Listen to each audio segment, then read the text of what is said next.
When Senator Kerry called to let us know that he wanted to hold this meeting here in Somerville, we were honored. At home here in Massachusetts, Senator Kerry knows that Somerville, like most other cities and towns, is wrestling with the crippling effects of the national economic downturn. Deep cuts in state aid and local revenues have left local leaders with fewer dollars to pay for police and fire services, for schools and libraries, and for roads and parks. Of course, one way to help Somerville meet its fiscal needs is to help us grow our commercial tax base. And Senator Kerry has been incredibly effective in assisting us in redeveloping our city in places like Assembly Square. On the national level, for over 2 decades, Senator Kerry has fought for fiscal discipline, expanded health care, more cops on America's streets, and expanded benefits for those who have served in our armed forces. More recently, the Senator has taken on important issues such as climate change and global warming, the renewed call for expanded health care, and the complex, challenge of using military force, diplomacy, economic assistance, and the rule of law to combat terrorism and extremism throughout the world. Any one of us who has seen the Senator at work can tell you that he has the ability to master every nuance of policy and data, and that he knows how to move the levers on Capitol Hill. Now it's time to get down to the main business at hand. Tonight, we'll hear from Senator Kerry himself, and we'll hear from you on the ways we can work together to make our community, our state, and our country a better place to live, work, play, and raise a family. Please welcome our distinguished guest and good friend, Senator John Kerry.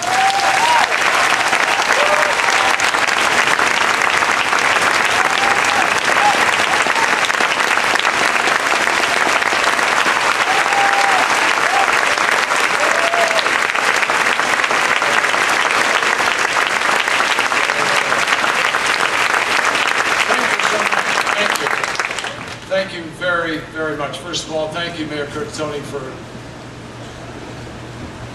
allowing Somerville to welcome all of us here tonight in this way. I know there's a lot of logistics involved, and I'm deeply grateful. Very much. First of all, thank you, Mayor Curtatone, for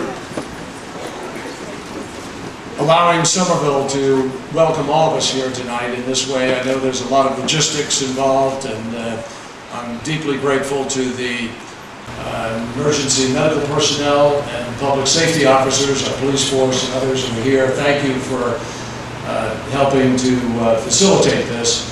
And I'm deeply, deeply grateful to the mayor for his help in that. And I am proud to be here in Somerville yet again, an all-American city. It's a great privilege to be here. Thank you. Also, my privilege to be here with my friend and colleague, and we're part of a team down there, folks. I hope you understand. Nothing that passes the Senate is law unless it also passes the House, and vice versa. And so, our delegation is a tremendous delegation. And Mike Capuano is an important part of it. It's a delight to be able to be here with him, and I appreciate the many, many good series of battles that he fights. Healthcare, economic things. I'm also very appreciative his mother, Rita, is here. Where is Rita? Somewhere around this corner, I think, somewhere. There she is. Rita is going to be 90 years old, and she's come out here to take part in this. Thank you so much. I said, you're 90 years old. What do you have to do this for? Why do you have to come out and do this? I want to hear about the issues. I love that. Thank you. And I'm just honored that you're here. And all of you, I thank you from the bottom of my heart. And I know I thank you for Vicki. I had a long conversation with her yesterday. What a remarkable, stunning goodbye to our pal, Ted Kennedy. And I thank you, all of you, for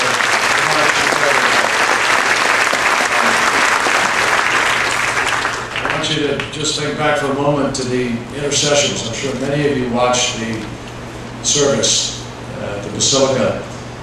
Every one of those intercessions by the children as they read their prayer, and we joined in the public joiner of the prayer, every single one of those were Ted Kennedy's words.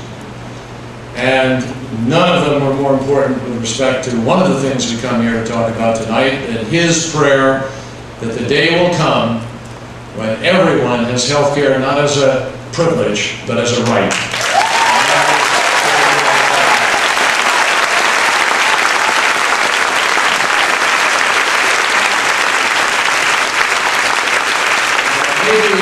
Maybe in the course of the evening I'll give that a little more background, because from a theological point of view and from a religious point of view, no matter what religion, whether you are Christian or Muslim or Jew or Hindu or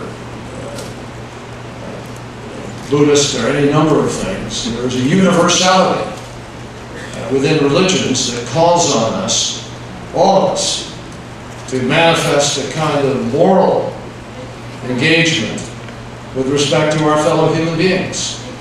And it is very, very hard to believe that God created anybody in order that they go bankrupt or broke, or in order to be told by an insurance agent in some company, you're not covered for this, even though they were every year for the prior 10 years, and suddenly because they're sick, they're not, and they have to go through this enormous struggle in order to get care, which is, after all, I think, at the center of our responsibility to each other as neighbors and as citizens. And we can talk about that more. I'm going to talk more broadly about it a little bit this evening.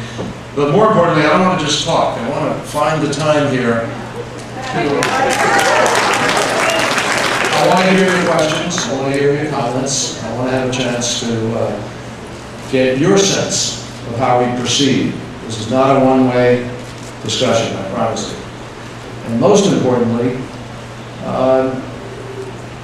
we need to all work together tonight and in the future to make our democracy work as effectively as possible.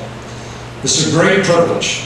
I will tell you that Teddy said again and again and again, the greatest honor of his life was representing you, the people of Massachusetts. He loved this state that way. And he reminded us, all of us in the delegation, and I can pledge to you, every ounce of energy I have, every ounce of focus that I have, to follow in those footsteps of not only feeling that honor, but living up to it. And that means taking on these battles in the same way that Teddy would have, and I pledge to you, I will.